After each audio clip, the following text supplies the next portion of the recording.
عليكم ورحمه الله وبركاته. زي حضراتكم عاملين ايه؟ يا رب دايما تكونوا بخير ومعانا فيديو جديد وخبر جديد. بس يا ريت قبل ما نبدا خبرنا ما ننساش نعمل لايك، نشترك في القناه، وقبل ده كله نصلي على سيدنا محمد. اللهم صل على سيدنا محمد.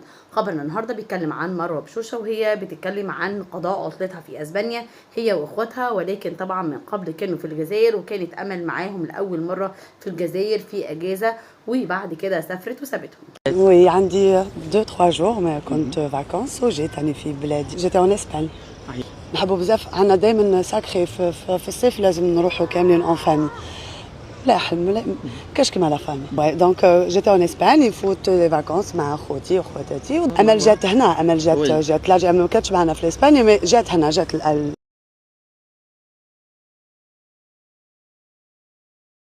اشوف حضراتكم على الف خير في فيديو جديد وخبر جديد، واتمنى لكم التوفيق والسعاده يا رب العالمين. والسلام عليكم ورحمه الله، ونتقابل في خبر جديد. يا ريت ما ننساش ندوس على زر الجرس عشان يوصل لنا كل الاخبار اول باول ان شاء الله. السلام عليكم.